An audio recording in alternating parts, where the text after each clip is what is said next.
You think you know LeBron James, the king, the four-time champion, the all-time scoring leader? But you only know the result. Before glory, he was the cripple of expectation, defeated on his first finals attempt, publicly vilified for the decision, and driven to paralyzing self-doubt by the catastrophic failure of the 2011 finals. The young, hyper-talented, but emotionally immature man, that version died in the wreckage of the Miami era's early shame. The man who returned was the legend of the great decathlete, forged in the fires of public humiliation and professional failure to master the game, reclaim his home, and become the most complete player the league has ever seen. But pay close attention. By the end of this video, you will learn the one specific psychological weapon he used to defeat fear in his own life. To understand the man who won 4 championships in 3 different franchises, we must first understand the intense pressure that was placed on him before he was even old enough to drive. LeBron James was born in Akron, Ohio, a city scarred by the decline of American manufacturing. His origins are the essence of the American struggle, a childhood defined by instability and profound poverty. His mother, Gloria James, was a teenage single parent who, despite her love, could not provide the necessary constancy. For the first 9 years of his life, LeBron and Gloria were nomadic, shuffling between friends and apartments, always one paycheck away from being truly homeless. This environment instilled 2 core qualities that would define his entire life: an unshakable loyalty to his inner circle and an absolute terror of returning to poverty. His true saving grace was his natural athletic ability. He was a force of nature even in elementary school, demonstrating a unique combination of speed, strength, and spatial intelligence. It was local youth football coach Frank Walker who recognized that this raw talent was being wasted by instability. Walker took LeBron into his own home, providing the stability and structure that Gloria could not. For the first time, LeBron had clean clothes, regular meals, and, crucially, a set schedule. Basketball transformed from a hobby into a singular focus, a ticket out. By the time he enrolled at St. Vincent St. Mary High School, the myth had already surpassed the man. He wasn't just a great high school player. He was a phenomenon. His games were broadcast nationally on ESPN. Sport Illustrated famously ran a cover story declaring him the chosen one. This was a title, a burden that had never been placed on an American athlete before they even turned 18. The money came before the degree. The $90 million Nike contract, the Hummer H2 controversy, the endless media scrutiny, all before his high school graduation. LeBron was forced to become a professional athlete, a CEO of a burgeoning brand, while his peers were choosing colleges.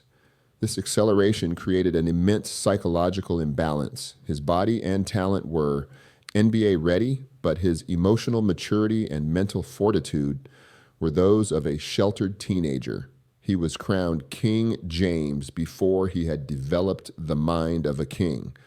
LeBron joined the Cleveland Cavaliers in 2003, and the initial phase of his career was one of heroic but incomplete effort.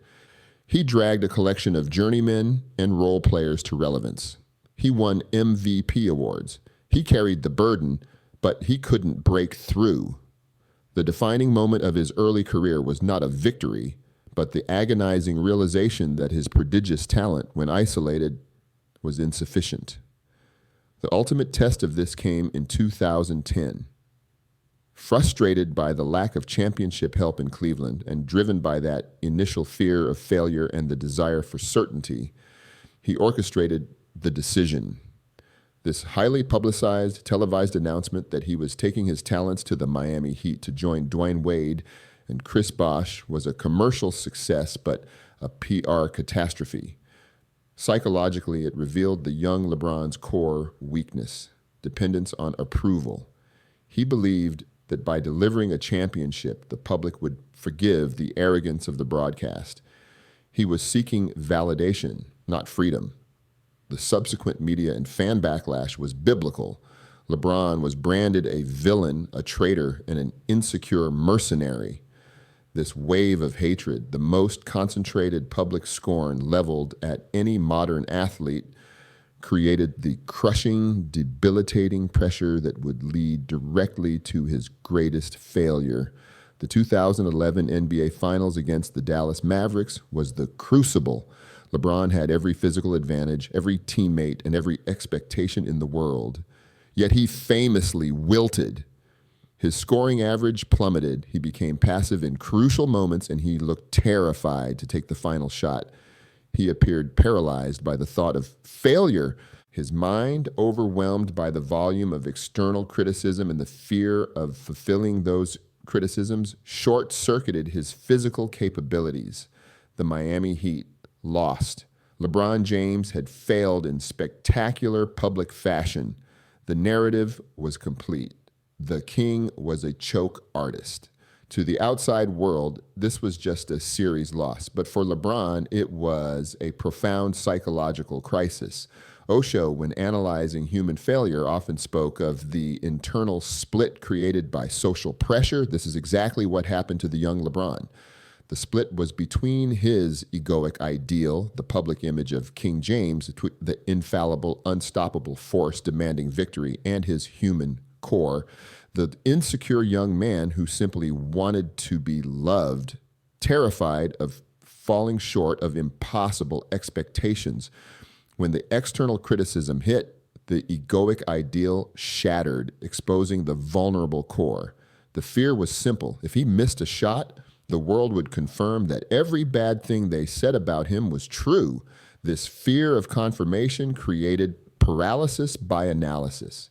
He became so consumed with calculating the consequence of his actions before he acted that he could not act spontaneously at all. In an interview later that summer, LeBron famously admitted, "I hated the world. I was living in a dark place." This was the point where the ambitious but emotionally fragile man died. He realized he could never achieve peace or success by trying to fulfill the world's expectations. This deep personal failure became his greatest teacher. He had to build a new self, one that was impervious to the noise. The transformation that followed the 2011 finals was not a physical one. LeBron was already a physical marvel. It was a rigorous, strategic, and intellectual reinvention of his mindset. This is where he developed his most potent weapon, the psychological strategy that defeated fear, the absolute pursuit of optimal efficiency. He made 3 critical internal commitments. First, the death of dependence with the Zero Dark 30 protocol. He famously went completely silent on social media and cut off all unnecessary media contact during the playoffs.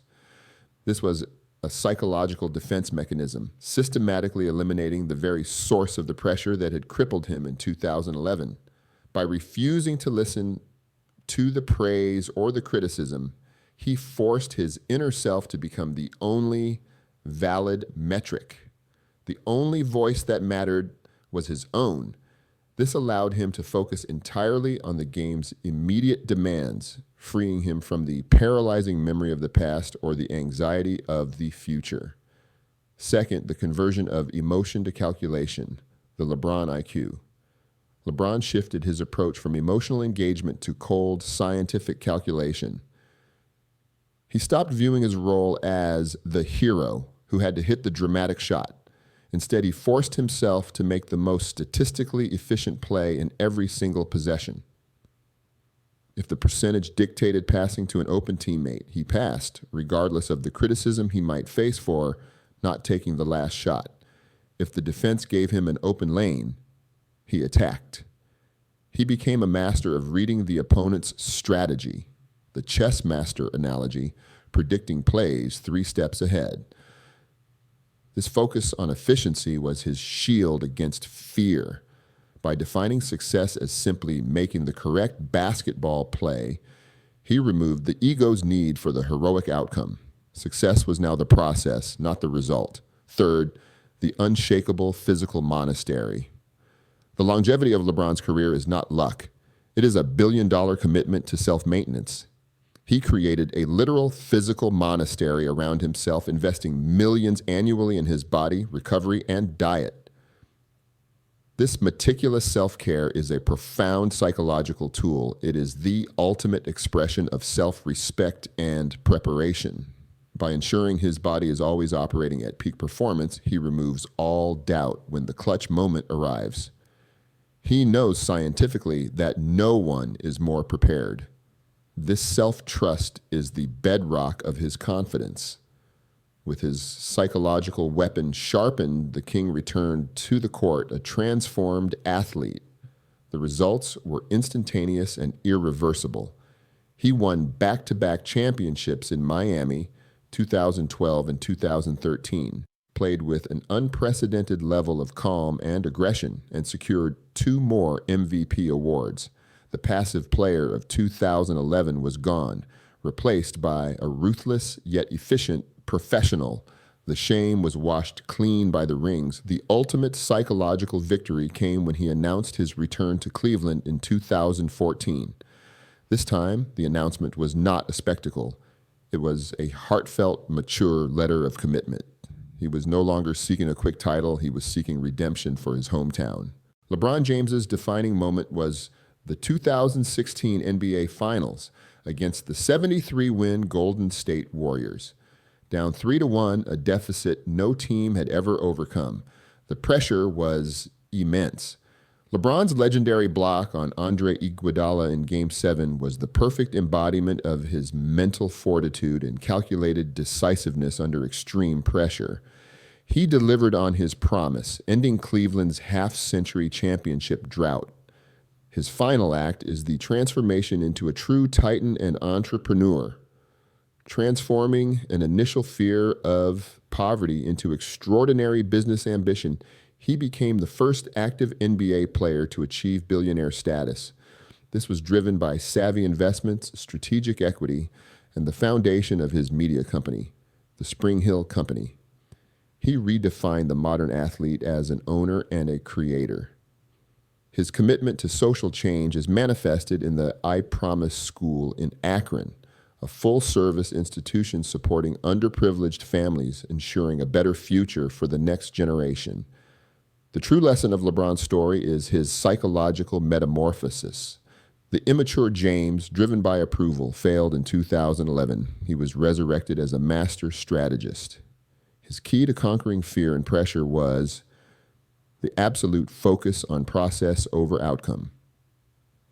By concentrating only on the most intelligent and efficient decision in the immediate moment, he eliminated the debilitating weight of external results. He became the calculating architect of his destiny, proving the greatest victories are won in the disciplined mind. If this story inspired you to build your own future, hit that subscribe button. Join us as we decode the turning points of history's greatest legends, and tell us in the comments below, which legend story do you want to hear next? We read every comment. See you in the next story.